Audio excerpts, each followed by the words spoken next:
महिमा श्री राधा रानी की एपिसोड 49।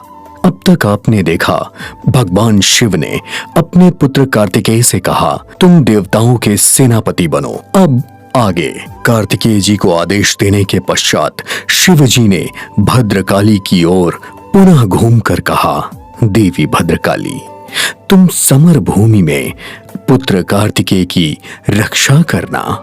उसके बाद सेनापति बने कार्तिकेय ने शंखचूर्ण को सावधान करते हुए ऊंचे स्वर में कहा, बल के घमंड में चूर दैत्य सावधान। कार्तिकेय के उच्च स्वर को सुनकर भी अनसुना करते हुए शंखचूर्ण ने अपनी विशाल सेना की ओर देखा, भयंकर स्वर में गर्जना की, आक्रमण।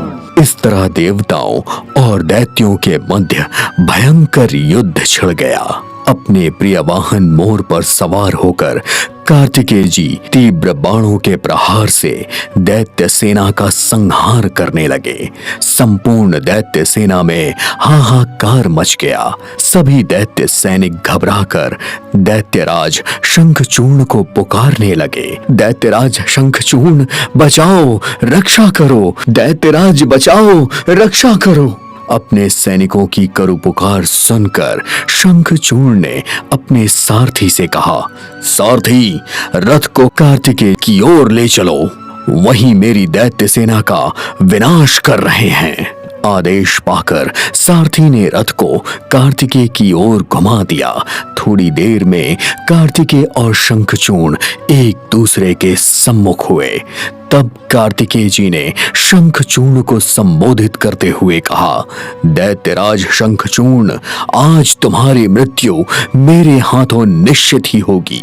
यह कहकर कार्तिकेय जी ने भयंकर बाण वर्षा आरंभ कर दी, किंतु शंखचूर्ण ने उनके चलाए हुए बाणों को मार्ग में ही खंड खंड कर दिया और फिर अपने बाणों के प्रहार से देवताओं को हताहत करने लगा। देवताओं को ऐसा लगने लगा जैसे अभी थोड़ी देर में ही युद्ध का निर्णय हो जाएगा। देव सेना में हाहाकार मच गया। तब कार्तिकेय जी ने मंत्र पढ़कर अग्नि अस्त्र का आवाहन किया। तदोपरांत अग्नि अस्त्र को दैत्य सेना को लक्ष्य करके छोड़ दिया।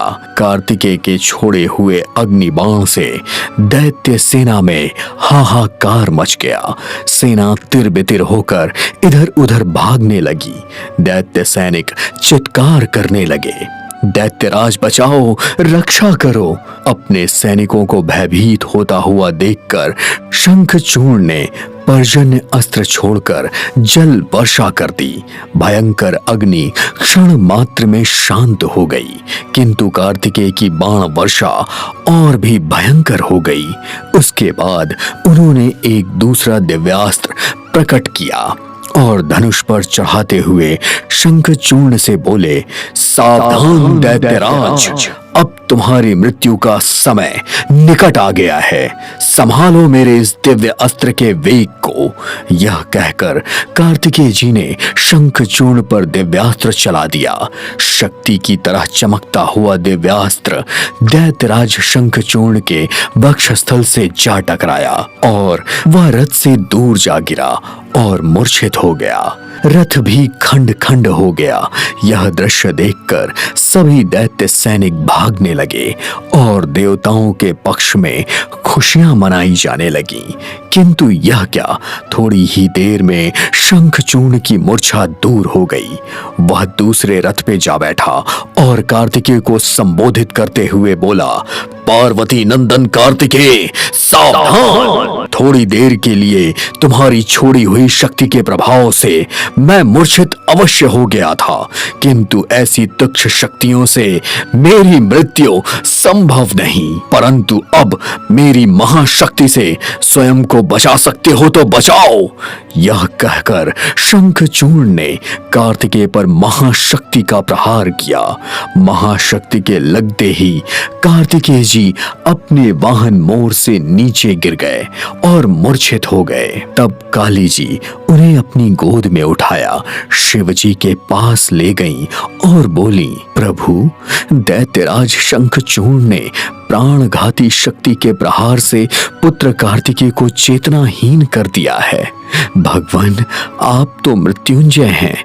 सृष्टि में एकमात्र आप ही हैं जो पुत्र कार्तिकेय को जीवन दान दे सकते हैं। तब भगवान शिव बोले, देवी भद्रकाली, तुम निश्चिंत होकर युद्ध भूमि में जाओ। अपनी संगिनी डाकिनियों के साथ दैत्यों का संहार करो। शिवजी का आदेश मानकर देवी भद्रकाली ने विकराल रूप धारण किया। क्या देवी भद्रकाली दैत्यराज शंखचूर्ण का वध कर पाएंगी? देखिए अगले एपिसोड में धर्म सिनेमा YouTube चैनल पर। देखते रहिए महिमा श्री राधा रानी की 1000 से भी अधिक एपिसोड्स